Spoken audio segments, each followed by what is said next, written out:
called my parents to tell them that my husband died. They said they were busy at my sister's birthday party. Days later they came to ask for 50% of the inheritance. My 8-year-old daughter gave them an envelope and said, "That's why you came, right?" When they opened it, their hands started to shake.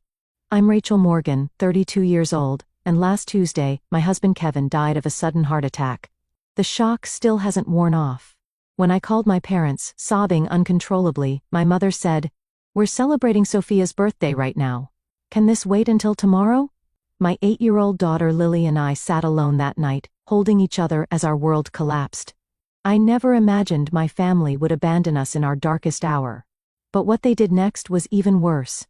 If you've ever felt betrayed by family when you needed them most, please let me know where you're watching from and subscribe to join others who understand this pain. Kevin and I met during our sophomore year at Northwestern University. I was struggling through economics, and he was the charming teaching assistant who stayed after class to help me understand depreciation curves. His patience was the first thing I fell in love with, followed quickly by his infectious laugh and the way his eyes crinkled at the corners when he smiled. We dated through college, and he proposed on graduation day, hiding the ring in my diploma case. We married young at 23, ignoring warnings from friends who said we should experience life before settling down. But Kevin was my life. He was the person I wanted to experience everything with.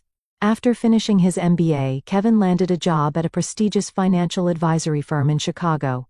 He worked his way up quickly, impressing clients with his honest approach and genuine care for their financial well-being. He wasn't just good with numbers, he was good with people. That combination made him exceptional at his job. We spent 5 wonderful years as a couple before deciding to try for a baby. What we thought would be an easy journey turned into 3 years of heartbreak, 2 miscarriages, countless doctor appointments, and 1 failed round of IVF later. We were emotionally exhausted and financially drained. We started discussing adoption when I unexpectedly became pregnant with Lily. The pregnancy was difficult. I was on bed rest for the final 2 months, and Kevin worked from home to take care of me. He'd bring me breakfast in bed, massage my swollen feet, and read pregnancy books aloud to both me and our unborn daughter. When Lily finally arrived, Kevin cried harder than I did, holding her tiny body against his chest like she was made of glass. For 8 beautiful years, we were the family. I'd always dreamed of having Kevin coach Lily's soccer team despite knowing nothing about soccer. He learned alongside her, watching YouTube tutorials at night after she went to bed. He never missed a school event or a doctor's appointment. His calendar was filled with reminders about Lily's activities, color-coded by importance. There were warning signs about his health that we both ignored, occasional chest pains he attributed to stress, shortness of breath he blamed on being out of shape. The doctor said his slightly elevated blood pressure was normal for a man approaching 40 with a high-pressure job. Take some aspirin. Exercise, more cut back on sodium. Standard advice we took too casually. The morning it happened started like any other Tuesday. Kevin made pancakes shaped like dinosaurs while I packed Lily's lunch. He kissed us both goodbye, promised to be home early for Lily's school art show, and headed to work. His last words to me were, "Don't forget to pick up more maple syrup. The real stuff, not that corn syrup garbage." Such a mundane final conversation. At 10:47 a.m. my phone rang. It was Amanda, Kevin's assistant. Her voice was shaking so badly I could barely understand her. "Rachel, Kevin collapsed during a client meeting. The ambulance is here. They're taking him to Northwestern Memorial." I remember dropping my coffee mug. The sound of ceramic shattering on tile seems to echo in my memory. I called our neighbor, Ellen, to pick up Lily from school, then drove to the hospital breaking every speed limit. I prayed the entire way, bargaining with God in desperate whispers, but I was too late. Kevin was pronounced dead at 11:23 a.m., minutes before I arrived. "Massive heart attack," they said. Nothing could have been done, they assured me, as if that made it better somehow. Seeing Kevin's body was surreal. He looked like he was sleeping, except for the unnatural stillness of his chest. His skin was still warm when I touched his face. I kept expecting him to open his eyes, to smile and tell me this was all a terrible mistake. The next few hours passed in a blur of paperwork and phone calls. The funeral home needed decisions I wasn't prepared to make. Cremation? Or burial? What kind of service? Did he have a favorite suit? Questions that seemed impossible to answer when all I wanted to do was crawl into bed with my husband one last time. The hardest part was driving home, knowing I had to tell Lily that her father was never coming back. How do you explain death to an 8-year-old? How do you tell her that the daddy who made dinosaur pancakes that morning was gone forever? Telling Lily about her father was the most difficult moment of my life. When she got into my car after school, she immediately sensed something was wrong. "Where's Daddy?" "He promised to come to my art show tonight," she said, her backpack clutched in her small hands. I pulled over to the side of the road because I couldn't focus on driving. Turning to face her, I took her hands in mine. "Lily, something very sad happened today. Daddy got very sick at work, and his heart stopped working." Her face scrunched in confusion. "Can the doctors fix it?" The innocent hope in her question broke. Something inside me. "No, sweetie. When someone's heart stops working completely, the doctors can't fix it. Daddy died today." She stared at me for what felt like an eternity. Her blue eyes, so much like Kevin's, processing this incomprehensible information. Then she asked, "Does that mean Daddy isn't coming home? Ever?" When I nodded, unable to speak through my tears, she let out a wail that didn't sound human. It was primal, the pure sound of a child's heart breaking. She threw herself into my arms, her small body shaking with sobs. "I want Daddy. Please, I want my Daddy." There was nothing I could do but hold her and cry with her, parked on the side of the road as life continued all around us, oblivious to our shattered world. That evening, after I'd finally gotten Lily to sleep in my bed, clutching Kevin's unwashed t-shirt for comfort, the full weight of my loss hit me. I sat on the bathroom floor, door closed so Lily wouldn't hear, and broke down completely. The physical pain of grief was overwhelming, like being repeatedly punched in the chest. I couldn't breathe. I couldn't think. I needed my mom and dad. With shaking hands, I called my parents. They'd been married for 40 years, had weathered losses together. Surely they would know what to say, how to help me through this impossible time. My mother answered on the 5th ring, the sound of laughter and music in the background. "Rachel, can I call you back? We're in the middle of Sophia's birthday dinner." "Mom?" I choked out, barely able to form words through my sobs. "Kevin died this morning. He had a heart attack at work. He's gone." There was a pause, and I heard her cover the phone and say something to someone else. When she returned, her voice was slightly more somber, but still distracted.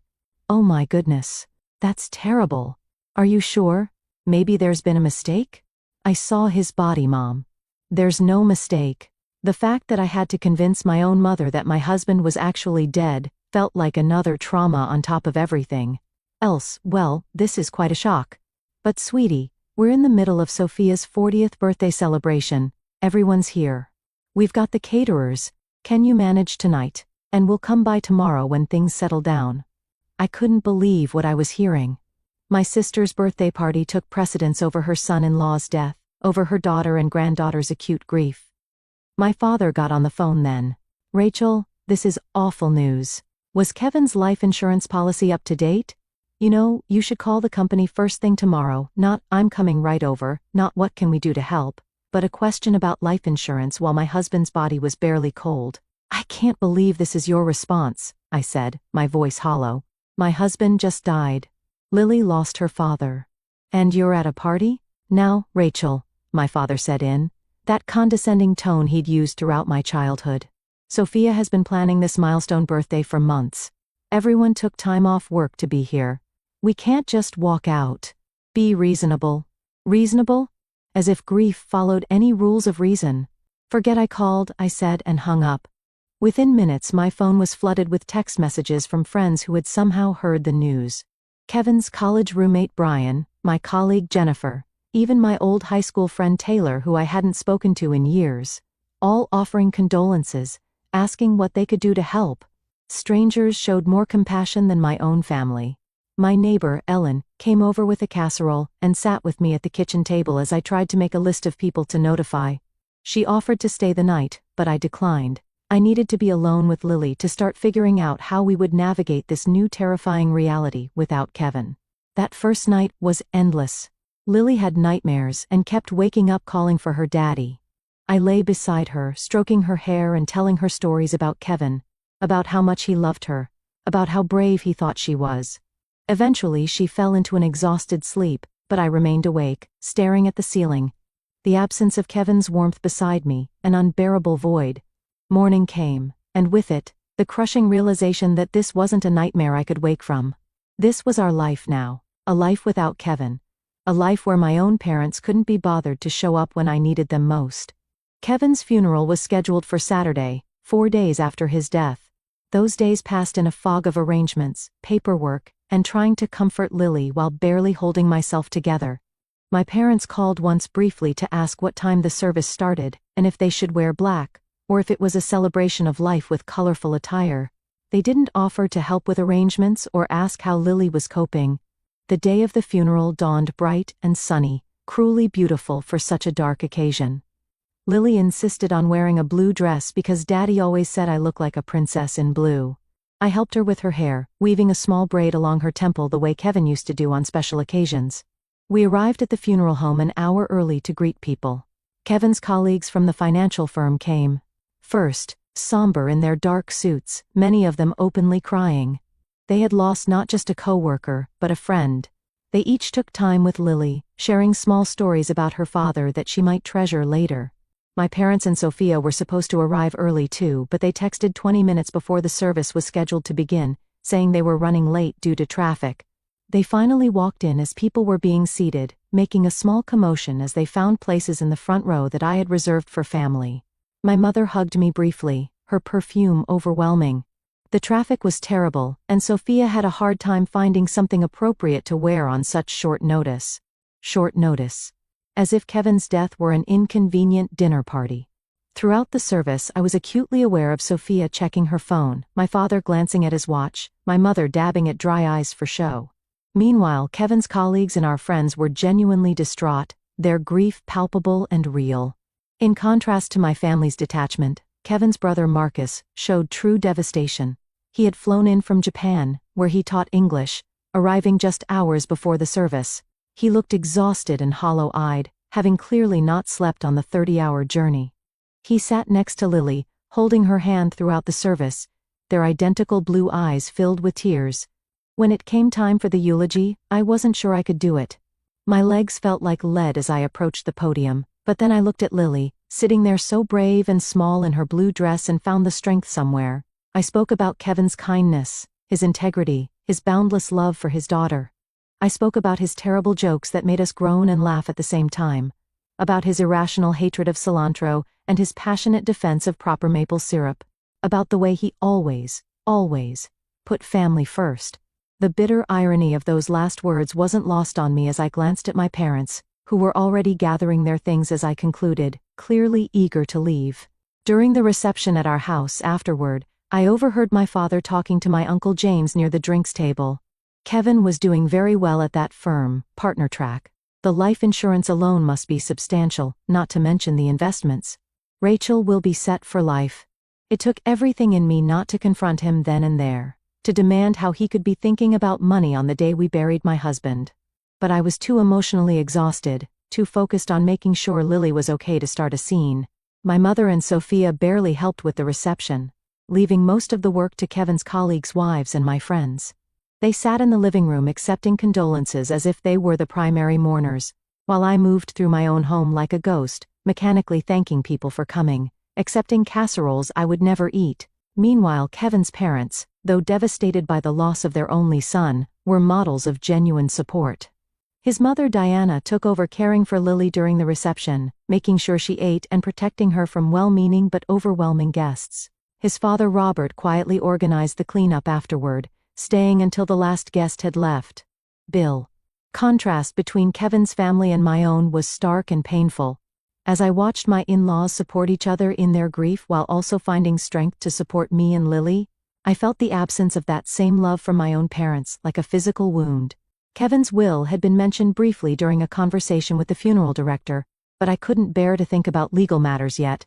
Thomas, Kevin's friend from law school who had handled our estate planning, gently suggested we wait a week or two before discussing the details. "There's no rush," he assured me.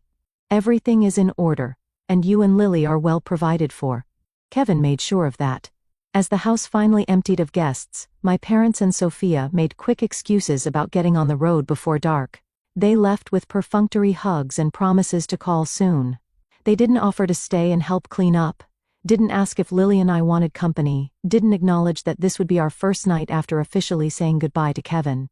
Instead, Marcus and Kevin's parents stayed. Diana made up the guest room for Kevin's parents and the sofa for Marcus. "We'll be right here if you need anything during the night," Diana said, hugging me tightly. "You're not alone, Rachel. Remember that." But as I lay in bed that night listening to Lily's soft breathing beside me, I couldn't help feeling that in one crucial way I was very much alone. The people who should have been my first line of support, my bedrock in time of crisis, had proven themselves unworthy of that role. 2 weeks after the funeral, I was sitting at the kitchen table trying to make sense of our health insurance situation when the doorbell rang. Lily was at school, her first week back since losing her father. The teachers were keeping a close eye on her and sending me regular updates, for which I was grateful.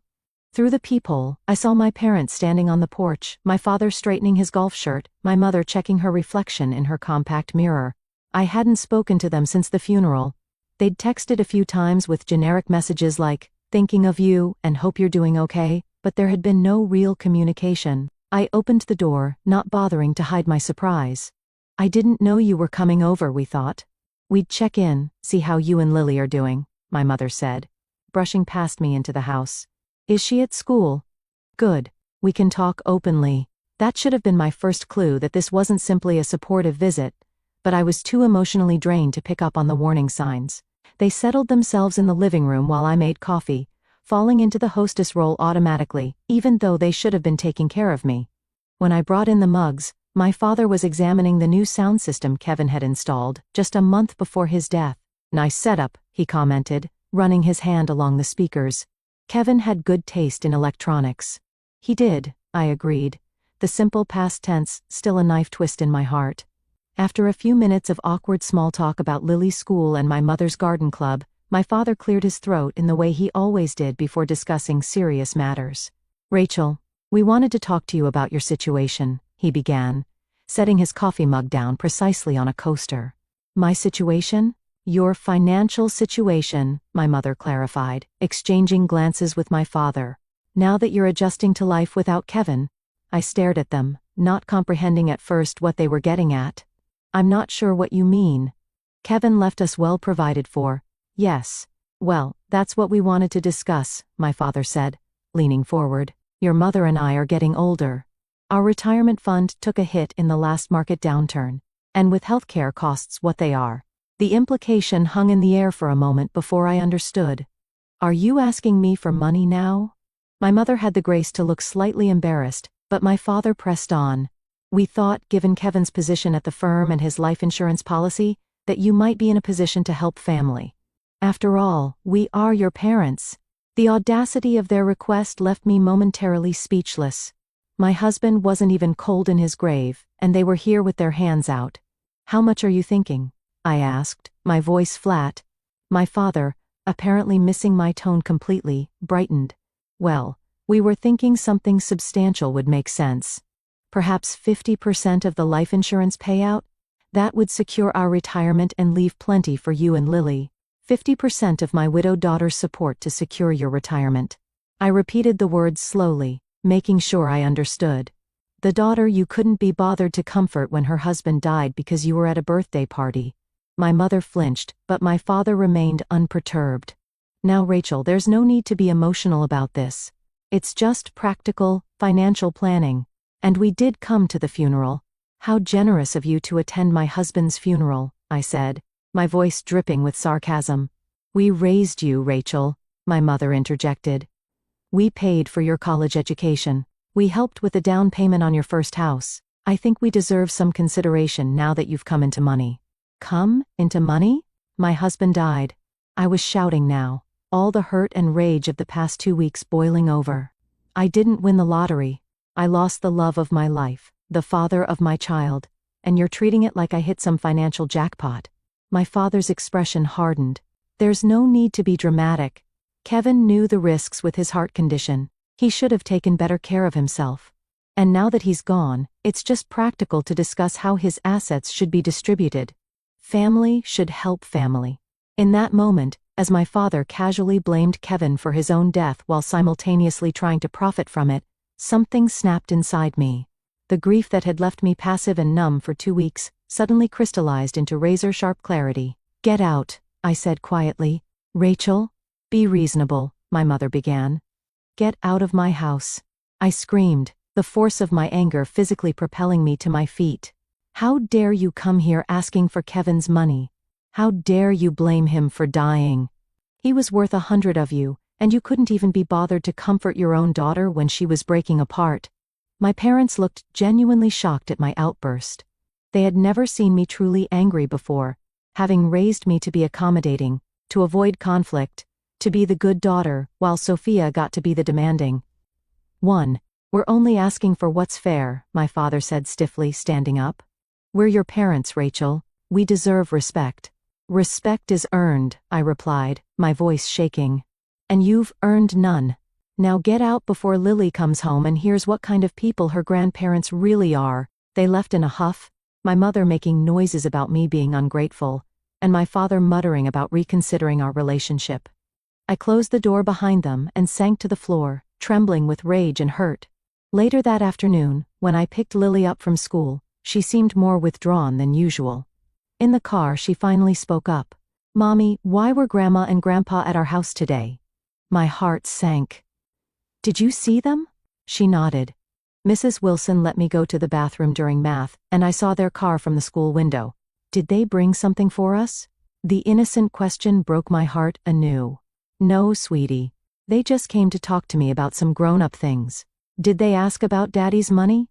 she asked, surprising me with her perception. "What makes you say that?" Lily looked down at her hands. "I heard Grandpa at the funeral telling Uncle James that we would get lots of money because Daddy died." "Is that true?" That my 8-year-old daughter had overheard such a conversation made me physically ill. "Lily, your daddy made sure we would be taken care of." "Yes. But money doesn't make up for not having him here with us." She nodded sagely. "I would give all the money in the world to have Daddy back." "Me too, baby," I whispered. "Me too, baby," I whispered. "Me too." That night, I called Marcus, who had returned to Japan but was planning to come back for an extended stay during his summer break to help us adjust. I told him about my parents' visit and their demand. "Are you kidding me?" He exploded. "They want half of Kevin's life insurance? That's insane, Rachel." "I know. I still can't believe they actually asked, but I'm worried they might not let it go. My father can be very stubborn when he thinks he deserves something." Marcus was quiet for a moment. "Kevin talked to me about his financial planning, you know. He was very thorough, wanted to make sure Lily would be taken care of through college and beyond if anything happened to him. He would be furious about your parents trying to take that security away from her." "I know," I said softly, the familiar ache of missing Kevin intensifying. "I think I need to talk to Thomas about the legal situation just to be prepared." "That's a good idea," Marcus agreed. "And Rachel? Don't let them manipulate you. Kevin protected you and Lily for a reason." The next day, I met with Thomas at his eye office. He was sympathetic but not surprised by my parents' behavior. "Unfortunately, I see this kind of thing more often than you'd think," he said, reviewing Kevin's will and insurance documents. "But I can assure you, everything is airtight. Kevin designated you as the sole beneficiary of his life insurance and retirement accounts. Your parents have absolutely no legal claim to any of it. Could they contest the will?" I asked, worried. Thomas shook his head. "The will is clear and properly executed. And even if they tried, they have no grounds. Kevin was of sound mind. And parents have no automatic right to inherit from adult children, especially when there's a spouse and child." That reassurance should have made me feel better. But as I left Thomas's office, my phone buzzed with a string of text messages from my parents and, surprisingly, from Sophia, from my father. "We need to discuss this situation like adults. Call me." From my mother, "I raised you better than this, Rachel. Family comes first." From Sophia, "You've always been selfish, but this is low even for you. Mom and Dad deserve better." The hypocrisy of Sophia, who had barely looked up from her phone. During Kevin's funeral, accusing me of being selfish was almost laughable, almost, if it weren't so painful. That evening, as Lily and I were eating dinner, my father called. When I didn't answer, he left a voicemail demanding a family meeting at their house on Sunday afternoon. This concerns all of us, Rachel. Be there at 2. Bring Lily. I set the phone down, my appetite gone. Involving Lily in this ugly situation was the last thing I wanted. But maybe it was time to have everything out in the open to make a final break if necessary. With Thomas's reassurance about the legal aspects, I felt more confident in standing my ground. Was that, Grandpa? Lily asked, pushing her peas around her plate. Yes, I admitted. He wants us to come over on Sunday. Lily was quiet for a moment, then asked, do we have to go? The fact that my daughter, who had once loved visiting her grandparents, now seemed reluctant, spoke volumes. I think we should, I said carefully. Sometimes it's important to face difficult situations directly. She nodded, a look of determination crossing her face that reminded me painfully of Kevin. Okay. But can I bring something with me? I have an idea. What kind of idea? I asked, curious about her sudden intensity. Just something Daddy taught me about standing up for yourself, she said cryptically. Can I use the computer after dinner? Agreed, wondering what my 8-year-old was planning, but trusting that whatever it was, it came from the good heart and strong values her father had helped instill in her. The days following my parents' visit were filled with conflicting emotions. Grief for Kevin remained a constant heavy weight, but now it was complicated by anger and betrayal toward my family. In quiet moments when Lily was asleep, I found myself revisiting memories from childhood, seeing them in a new harsh light. There were the dance recitals where my parents left early to make it to Sophia's softball games, but never the other way around.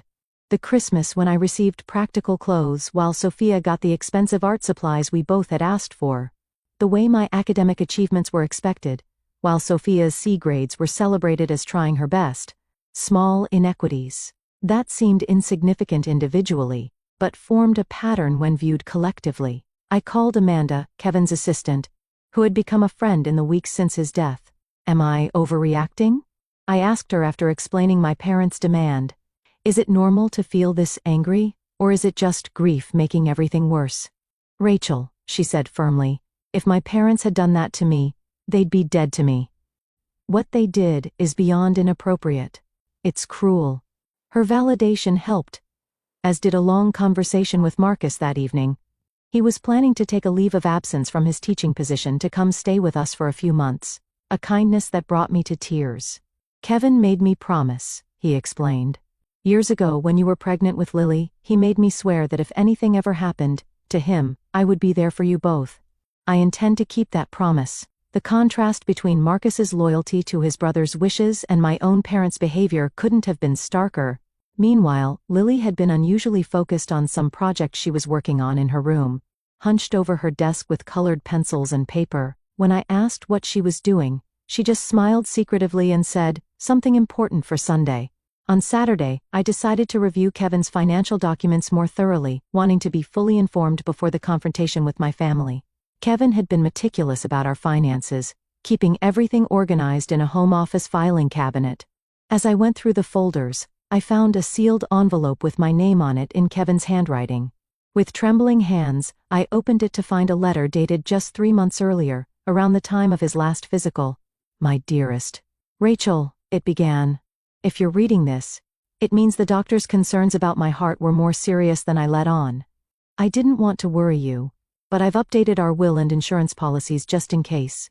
Everything goes to you with provisions for Lily's education and future. Use it well, live fully, and know that my greatest joy was being your husband and Lily's father. I broke down sobbing, both devastated that he had kept his health concerns from me and deeply moved by his foresight and care.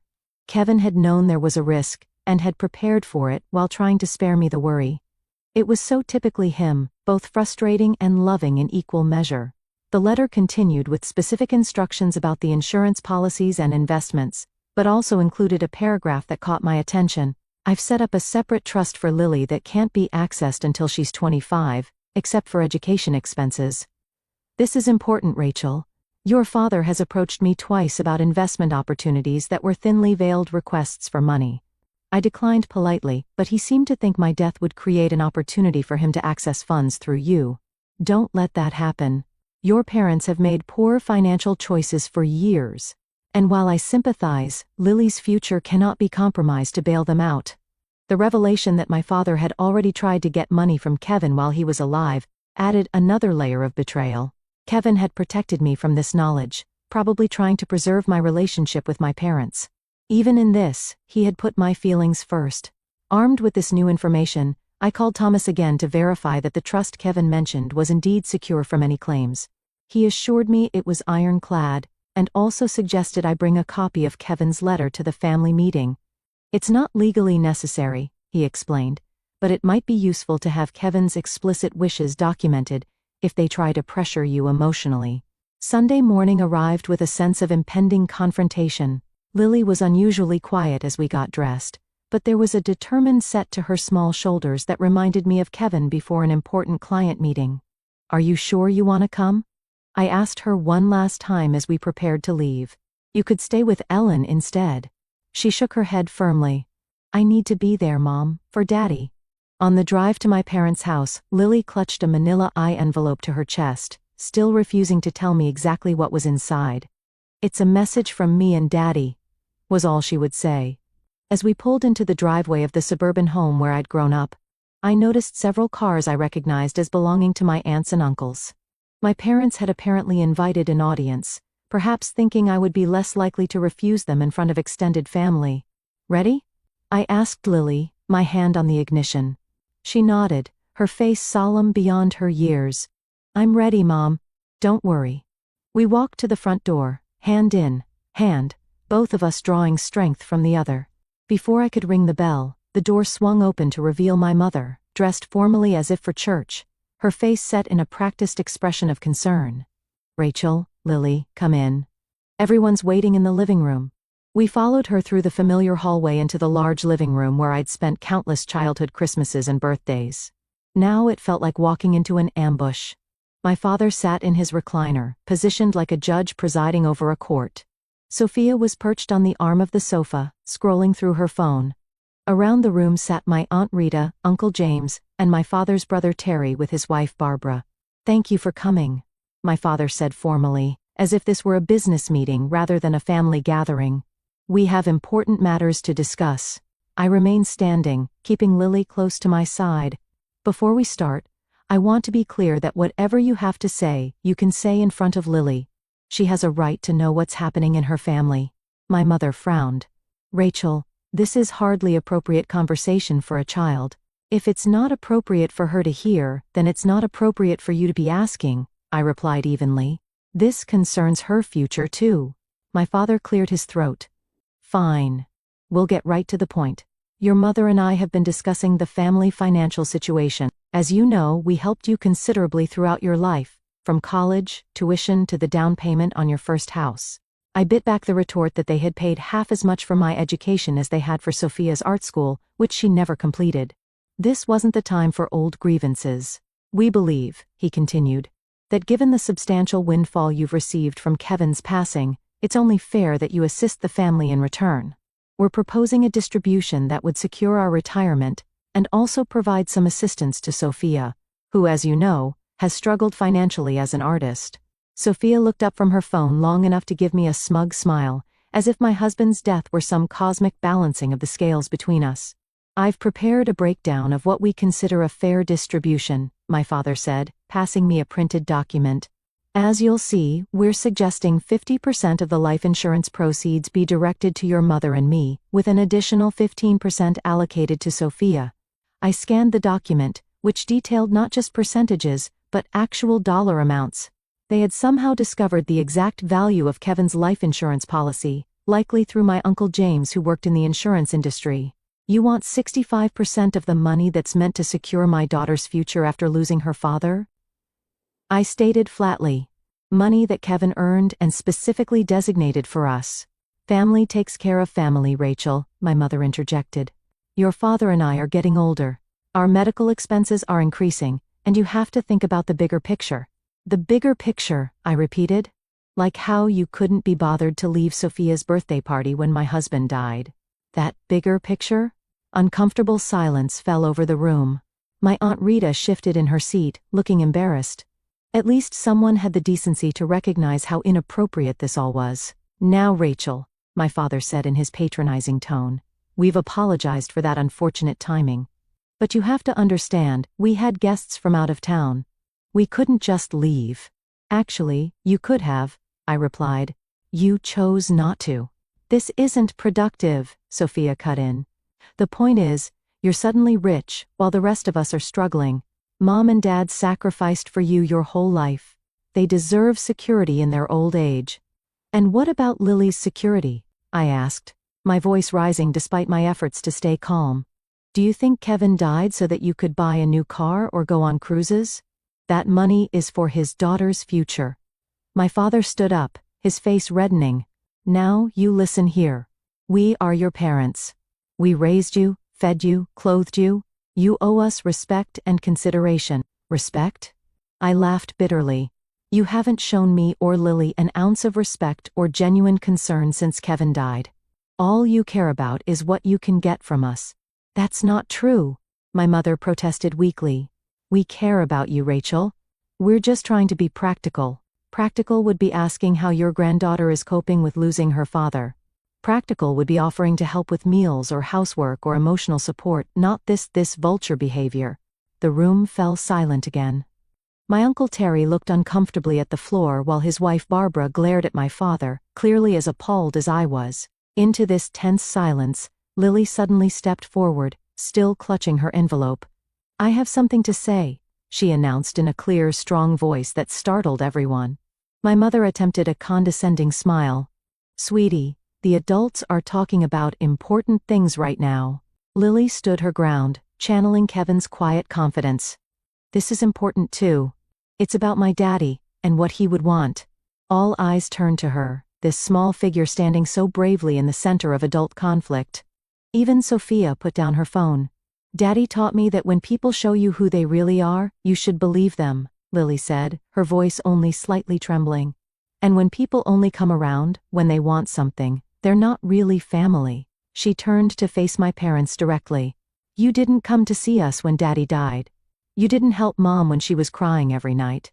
You didn't ask me if I was okay, or if I needed anything. You only came when you wanted money." The raw truth from an 8-year-old's mouth seemed to land differently than when I had said similar things.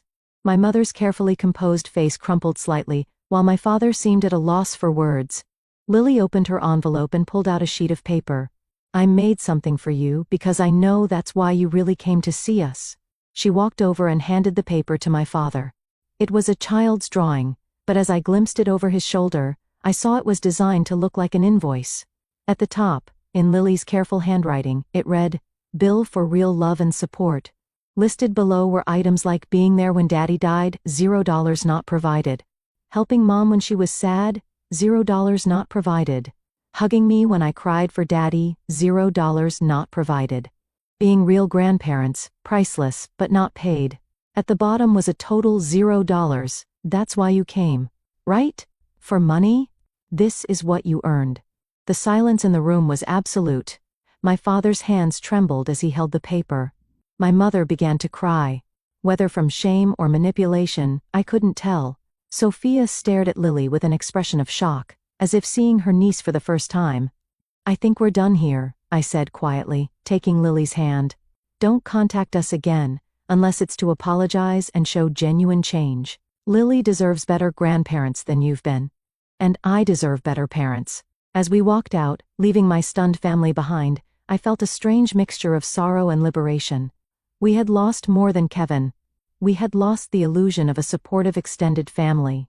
But in that loss, there was also clarity and the freedom to rebuild our lives without toxic obligations. In the car, I hugged Lily tightly. "That was incredibly brave. I'm so proud of you." She hugged me back. "Daddy always said we have to stand up for what's right, even when it's hard. Was I right, Mom?" "Yes, baby," I assured her, tears streaming down my face. "You were absolutely right." The drive to my parents' house had been tense, with Lily unusually quiet beside me, that manila envelope clutched tightly in her small hands. I'd been so focused on preparing for the confrontation with my parents that I hadn't paid enough attention to what my daughter was planning. Now, as we drove away from the house where I grew up, I felt equal parts pride in her courage and sadness that she had to grow up so fast. "Lily, how did you come up with that idea for the bill?" I asked as we drove home. She gazed out the window for a moment before answering. "Daddy and I were watching a movie once where someone gave an invoice to a mean person. Daddy said sometimes people need to see on paper what they're really worth." Her voice cracked slightly. "I think Grandpa and Grandma needed to see that they haven't been worth much to us lately." The wisdom in her words, echoing Kevin's values, brought fresh tears to my eyes. "Your daddy would be so proud of you today," I told her, reaching over to squeeze her hand. "So am I."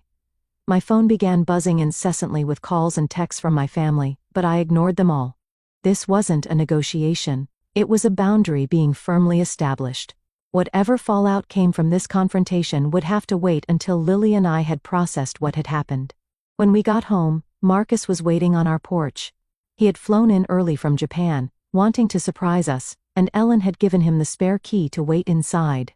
Seeing him, so much like Kevin in his gestures and smile, was both painful and comforting. "How did it go?" he asked, embracing us both. "Aunt Lily was amazing," Lily declared before I could answer. She stood up to Grandpa and made him see that he was being mean about Daddy's money. Marcus raised an eyebrow at me. "Aunt Lily?" I smiled, despite everything. "Apparently, I've been promoted from Mom to Aunt Lily for bravery points." Over dinner, we told Marcus everything that had happened at my parents' house. His expression darkened when I described my father's distribution plan, but he broke into a proud smile when Lily explained her invoice idea. "That's pure Kevin right there," he said, ruffling Lily's hair. "Creative problem solving with just the right amount of well-deserved guilt trip." That night, after Lily went to bed, Marcus and I sat in the kitchen drinking tea and talking about next steps. "They'll try again," he warned me. "People like your parents don't give up easily when money is involved." I nodded, thinking of my father's stubborn persistence throughout my childhood. "I know, but I'm not going to give in.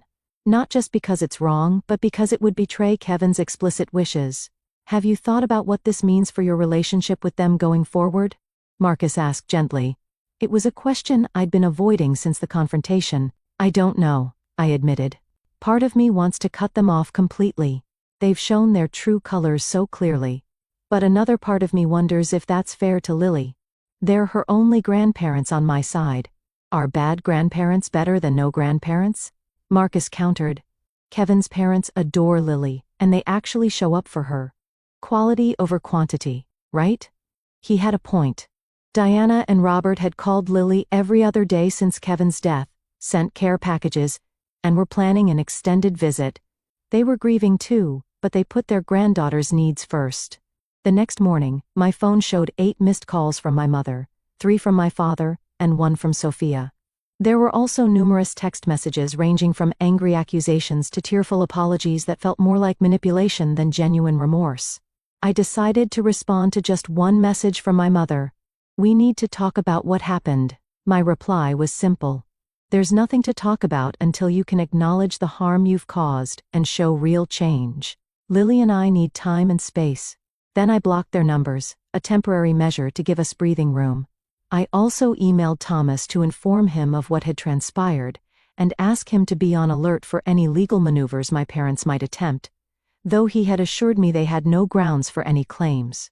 Over the next few days, my parents tried various approaches to re-establish contact. They sent flowers with apology cards that spoke vaguely of family misunderstandings. They attempted to reach me through mutual friends. My father even showed up at my workplace, only to be turned away by security when I refused to see him. Surprisingly, it was my Aunt Barbara, Uncle Terry's wife, who provided an unexpected source of support. She called from her personal phone, which I hadn't blocked, asking if we could meet for coffee. Wary but curious, I agreed. "I want you to know that not everyone in the family supports what Brad and Carol did," she told me when we met, referring to my parents. Terry and I were horrified. We only went to that meeting because they told us it was about planning a memorial scholarship in Kevin's name. Her honesty was refreshing, and it helped to know that not all of my extended family were complicit in my parents' scheme. "They've always favored Sophia," Barbara continued, confirming what I'd felt but doubted for years. "We've all seen it, but no one wanted to interfere." Maybe we should have. A week after the confrontation, a formal letter arrived from my father, written on his business stationery as if to lend weight to his words. It stated that unless I was willing to come to a reasonable financial arrangement with them, they would be forced to reconsider our relationship with you and Lily entirely. It was meant to be threatening, I suppose, this idea that they would cut us off. Instead, it felt like permission to move forward without the burden of toxic relationships. I filed the letter with Thomas in case it was ever needed as evidence of their intentions.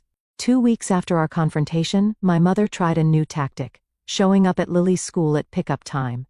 Fortunately, I had already informed the school about the situation, and they called me immediately. By the time I arrived, the principal had politely but firmly asked my mother to leave, reminding her that only authorized individuals could interact with students. Standing in the school parking lot, my mother looked smaller somehow, less imposing than she had throughout my childhood. "You're turning everyone against us," she accused when she saw me. "No, Mom. Your own actions are doing that," I replied evenly. "Please don't come to Lily's school again. If you want to rebuild a relationship with us, it needs to start with respect for our boundaries." "We're your parents," she protested, tears forming in her eyes. "You can't just cut us out of your life." "I'm not cutting you out," I clarified. "I'm asking you to step back and reconsider how you want to be part of our lives. Do you want to be the grandparents who support and love Lily unconditionally? Or the ones who saw her father's death as a financial opportunity? The choice is yours, but there are consequences either way." She didn't have an answer for that, and we parted without resolution. It was the last direct contact I had with either of my parents for nearly 2 months. During that time I focused on Lily, on starting to build our new normal without Kevin, but with the support of those who truly cared for us. Marcus stayed with us for 3 months, his presence a daily reminder of Kevin in the best possible way. He taught Lily to play chess, something Kevin had planned to do. He helped me sort through Kevin's belongings when I was finally ready, sharing stories and memories that made the painful task bearable. Kevin's parents visited for extended periods, filling our home with warmth and genuine love. Diana taught Lily to bake Kevin's favorite cookies, maintaining a connection to her father through shared activities. Robert took her fishing, patiently showing her how to tie the knots Kevin had learned from him decades earlier. Meanwhile, news of my parents' behavior spread through the family grapevine. Aunt Rita called to apologize for her presence at the Bay ambush, explaining that she'd been told it was a gathering to discuss supporting us. Uncle James, who had initially seemed aligned with my father, sent a card expressing his regret for not speaking up during the confrontation. Even Sophia eventually sent an email that, while stopping short of a full apology, acknowledged that the timing of their financial requests had been insensitive. It wasn't much, but it was the first time in our adult lives that she had conceded any wrongdoing. 3 months after Kevin's death, on what would have been our 13th wedding anniversary, I received another letter from my parents. This one came in a plain envelope, handwritten rather than typed on business letterhead. It was the first communication from them that felt potentially genuine. "Dear Rachel and Lily," it began. "We've spent these past weeks reflecting on our behavior and the pain we've caused you during an already unbearable time of loss. There are no excuses for what we did. We allowed greed and self-interest to override our love and responsibility as parents and grandparents. We failed you both, and we failed Kevin's memory." The letter continued with specific acknowledgments of their actions, from missing the funeral to the attempted financial grab. Without the vague language of their previous apologies, they didn't ask for forgiveness or for contact to be resumed, only expressed hope that someday we might have the opportunity to demonstrate through actions, not words, that we can change. I read the letter several times, trying to gauge its sincerity. Then I showed it to Marcus before deciding whether to share it with Lily. "It seems different from their other attempts," he observed cautiously, "less manipulative, more accountable. But ultimately, it's your call whether to believe it." I tucked the letter away, not yet ready to make a decision about how or whether to respond. The wound was still too fresh, the betrayal too profound. Time would tell if their remorse was genuine or just another strategy. For now, Lily and I were focusing on healing, on building our life without Kevin, but with his values and love as our foundation. Whatever happened with my parents would be determined by their actions going forward, not by promises or apologies, however well crafted. As Marcus prepared to return to Japan with plans to visit again soon, He helped me organize a memorial gathering on Kevin's birthday. Unlike the funeral, which had been somber and formal, this was a celebration of Kevin's life, held in our backyard with his favorite barbecue food and music. Friends and colleagues shared funny stories about Kevin. His parents brought photo albums from his childhood. Lily presented a memory book she had created filled with ticket stubs, notes, and mementos of activities with her father. Notably absent were my parents and Sophia, who had not been invited. It was a boundary I needed to maintain for now, creating a safe space for grief and remembrance without the tension their presence would bring.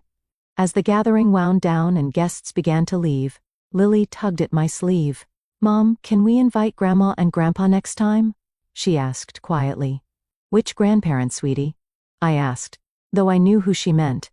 "Mom's parents," she clarified. "The ones who asked for money.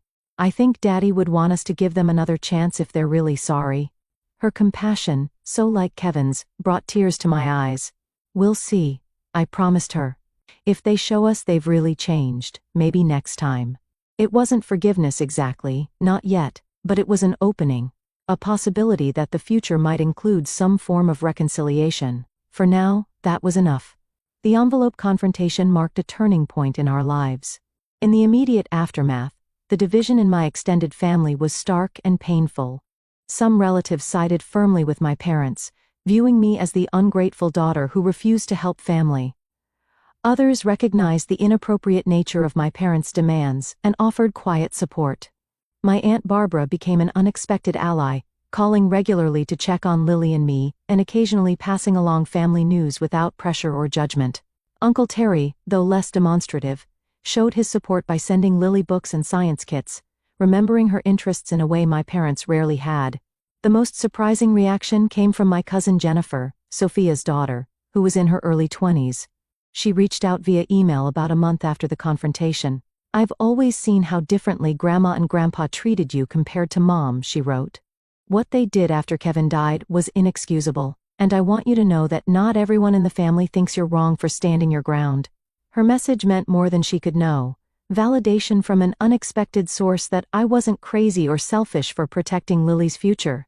My parents' initial reaction to being cut off was a campaign of manipulation. They enlisted family members to plead their case, sent guilt-inducing emails, and even attempted to use Lily's school as a point of contact. When these efforts failed, they shifted tactics to more direct threats, suggesting they might contest the will despite having no legal grounds to do so. Thomas, Kevin's lawyer friend, responded to these threats with a firmly worded legal letter, outlining the baselessness of any potential claims and the possible consequences of harassment. After that, the direct pressure eased, though the emotional fallout continued. Throughout this difficult period, I was surprised by how many people stepped forward to support us. Kevin's colleagues established a college fund for Lily, separate from what Kevin had already arranged. My neighbor Ellen, a retired teacher, helped Lily with homework when grief made concentration difficult. Even my boss at the architectural firm where I worked as an office manager showed unexpected compassion, allowing me flexible hours to attend grief counseling with Lily. 6 months after Kevin's death, Marcus returned for another extended visit, this time with news. "I'm transferring to the university here," he announced over dinner one night. "I've been offered a position in the linguistics department starting next semester." "You're moving back to the States?" I asked, surprised. Marcus had been living in Japan for nearly a decade. He nodded, glancing at Lily, who was practically bouncing with excitement. "Kevin made me promise to be there for you both. It's easier to keep that promise if I'm in the same country, ideally the same city." The decision to reconfigure our lives without Kevin wasn't simple, but having Marcus nearby made it easier. He didn't try to replace his brother, but his presence kept Kevin's memory alive for Lily in countless small ways, from the same quirky sense of humor to shared mannerisms that sometimes caught me off guard. On Lily's 9th birthday, 4 months after the confrontation with my parents, I received another letter from them. This one came with a modest gift for Lily, a book about astronomy that actually aligned with her interests, suggesting a level of thought that had been missing from previous gifts of pink princess items she had never cared for. The letter acknowledged the hurt they had caused, and asked not for money or even forgiveness, but simply for the opportunity to see Lily on her birthday, even if just for 15 minutes in a public place of your choosing with you present the entire time. After discussing it with Lily, who was cautiously open to the idea, I arranged for a brief meeting at her favorite ice cream shop. I set clear boundaries in my response. This was not a resumption of normal relations, but a tentative first step that would depend entirely on their behavior. Meeting was awkward, but surprisingly free of drama.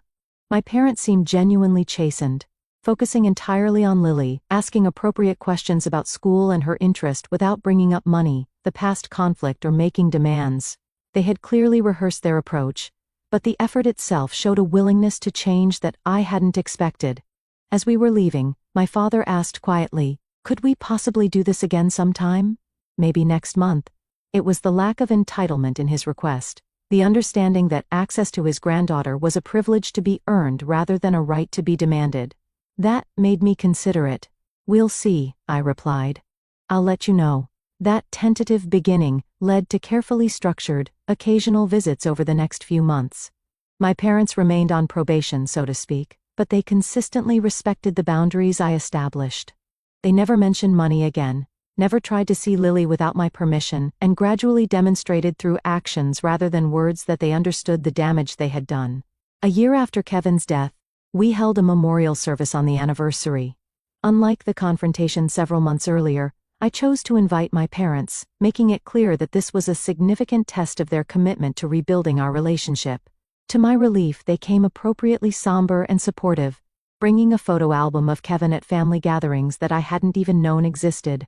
They stayed in the background, not making the day about them or their relationship with me, but simply honoring Kevin's memory alongside everyone else who had loved him. After the service, my mother approached me cautiously.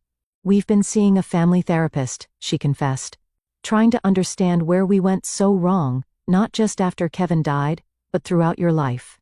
It's been illuminating.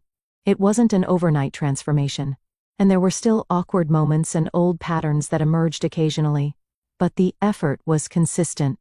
And over time, a new relationship began to take shape, one based on mutual respect rather than obligation or expectation." Sophia took longer to come around. Her initial reaction to being cut off from access to Kevin's money was anger and resentment, manifesting in nasty social media posts and attempts to turn family members against me. But as our parents gradually reformed their behavior, her position became increasingly untenable. Eventually, after nearly a year of minimal contact, she reached out with a genuine apology. "I've been jealous of you my whole life," she admitted during a tense coffee meeting. "You were always the smart one, the responsible one. When Kevin died and left you financially secure, it just amplified every insecurity I've ever had. It doesn't excuse what I did, but I want you to know I'm working on it." It was perhaps the most honest conversation we'd ever had as sisters. It didn't immediately repair our relationship, but it opened a door to the possibility of a healthier connection in the future. As for Lily and me, the journey through grief was ongoing but evolving. The sharp, constant pain of early loss gradually transformed into something more manageable, a sadness that could coexist with moments of joy and hope. Lily still had nights when she cried for her father, but she also had days filled with laughter and normal 9-year-old concerns. With Thomas's help, I established a foundation in Kevin's name that provided financial education for underserved communities, something he had been passionate about. Running the foundation gave me purpose beyond surviving day to day and connected me with people who shared Kevin's values. On the second anniversary of Kevin's death, I took Lily to his favorite spot by the lake. We sat on a bench watching the water, remembering him together. "Mom," Lily said thoughtfully, "I think the envelope I gave Grandpa and Grandma helped them." "What makes you say that?" I asked. "Well, they're different now. They listen more. They ask about my feelings. They remember what books I like." She picked up a stone and skipped it across the water the way Kevin had taught her. "Daddy always said, sometimes people need to see themselves clearly before they can change." "Your dad was very wise," I agreed, amazed yet again by my daughter's perception and resilience. "I still miss him every day," she said. "But I think he'd be happy about how we're doing, don't you?" I put my arm around her, this remarkable child who carried so much of her father in her. "Yes, baby. I think he'd be very proud of us both." The truth was, losing Kevin had revealed exactly who in our lives was truly family and who was not. Some relationships had been irreparably damaged, while others had deepened in ways I never expected. New connections had formed, creating a support system built on genuine care rather than obligation. My parents were now cautious figures in our lives, working to earn back trust one respectful interaction at a time. Marcus had become a constant loving presence, an uncle who took his roles seriously. Kevin's parents remained devoted grandparents, their love for Lily a direct extension of their love for their son. And Lily and I had each other, bonded not just by grief, but by our shared experience of standing up for ourselves and discovering our own strength in the process. The inheritance that my parents had so coveted went untouched, except for living expenses and Lily's education fund. The material security Kevin provided was valuable, but his true legacy was in the values he instilled in us, the courage he inspired, and the love that continued to guide our choices. As we walked back from the lake that day, Lily slipped her hand into mine. "I think the best way to remember Daddy is to be kind but strong like he was," she said. "To help people, but not let them take advantage." "That's exactly right," I agreed, squeezing her hand. "That's how we honor him every day." The journey of grief isn't linear, and healing doesn't mean forgetting. There are still days when the absence of Kevin feels like a physical wound, when I reach for him in my sleep or start to tell him something before remembering he isn't there. But those moments no longer define our lives. Instead, we've learned to carry him with us in the choices we make, the boundaries we maintain, and the love we continue to share. The family that emerged from our loss isn't the one I expected to have, but it's built on a foundation of genuine care and respect, stronger for having been tested. If you've ever experienced family betrayal during grief or had to stand up for yourself against those who should have supported you, I hope our story reminds you that you're not alone. Sometimes the most difficult boundaries to establish are with the people we've been taught all our lives to accommodate. But protecting yourself and those who depend on you isn't selfish. It's necessary. Please share your experiences in the comments if you feel comfortable. Like and subscribe if this story resonated with you. And remember that family is defined by love and respect, not just blood. Thank you for listening to our journey, and I wish you the strength to honor your own worth in all your relationships.